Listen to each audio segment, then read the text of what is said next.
In the video D104 it was shown how to design converters from a previously programmed example. This video explains the details of how that example was programmed. The video is divided into several sections. If you want to see only one of the sections, you can go to the description and select it.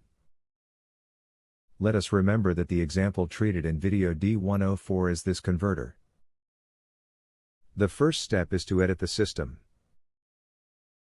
In this edition, the values of the components that make up the plant and the compensator will be introduced, as well as the transfer functions that define the behavior of the converter. We open the circuit editor.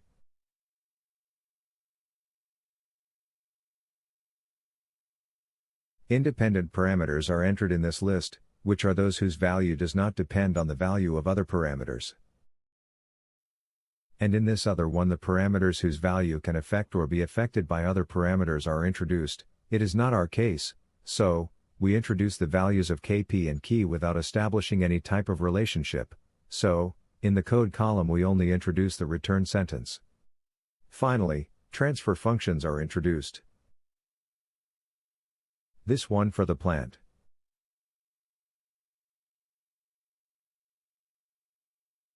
This one for the compensator.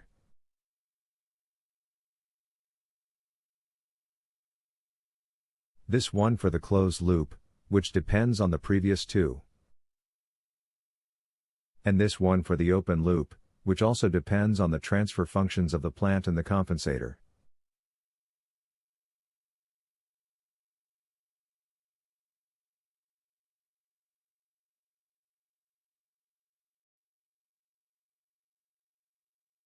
Once this is done, the system is saved and compiled.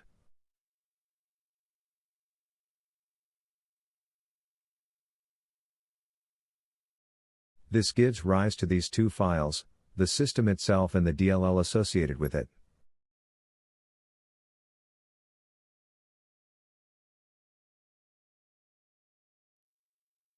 We open the editor of the figure of merit. We see that the code is divided into a set of regions, one for comments and another three that should not be modified.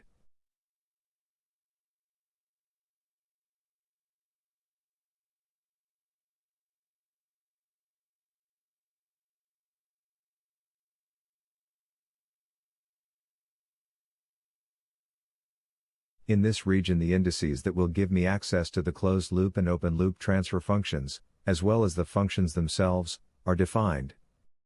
The input parameter is the frequency and the outputs are the complex values of both transfer functions.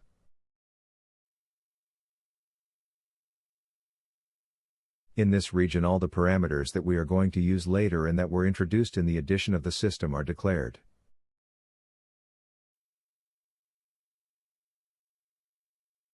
In this region, the previously declared indices are obtained, as well as the value of the converter parameters.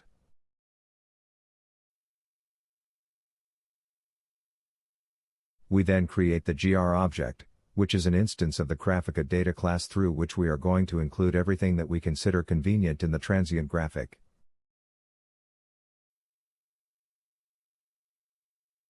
In this region we calculate the transient and add it to the GR object.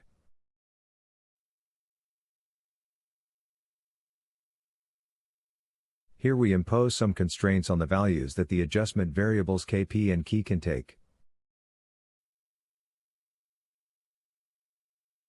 Here we add a blue panel that will help graphically visualize the settling time. Since we are going to add 4 additional graphs to the main one, we create the 4 corresponding objects, from the same class from which the GR object was obtained. Now it's time to create the graph of the poles. The general data of the poles are introduced. The poles are calculated using the function that calculates the roots of the denominator of the transfer function. The position of the poles is added to the text output window.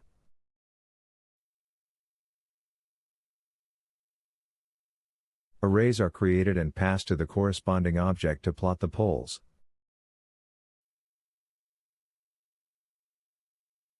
The poles are colored according to their position. They are added to the graph.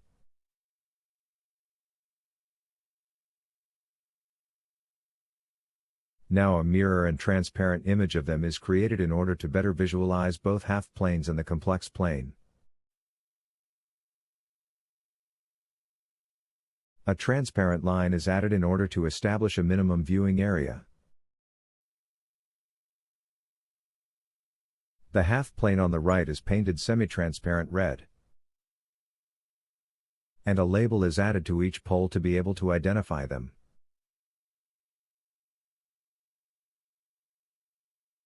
The Nyquist plot is calculated and added to the second additional plot.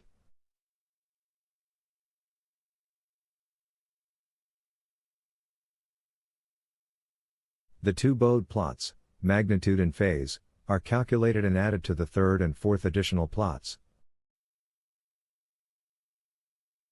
And finally, some interesting values are added to the text output window.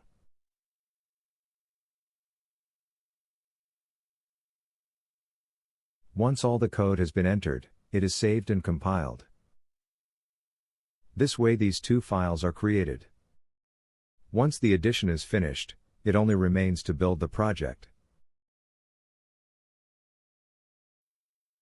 Open the tuner. Click the menu item, Open Project by Components.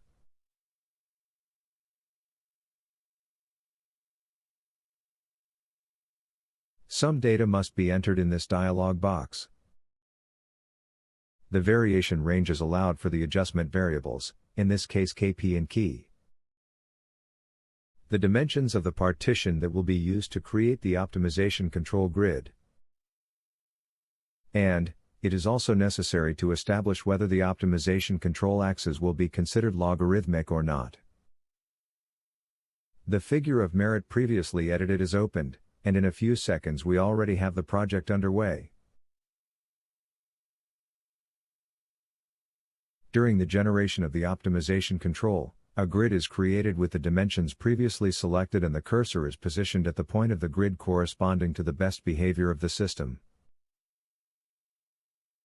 We are now ready to explore the different regions of the optimization control.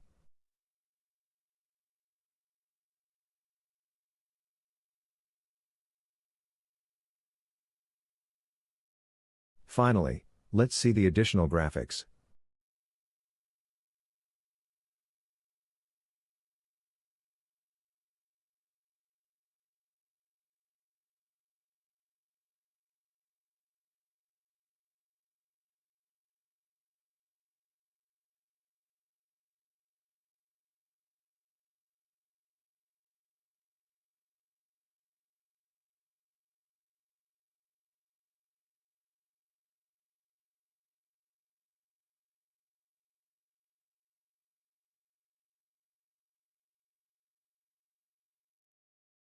STS team will appreciate your comments.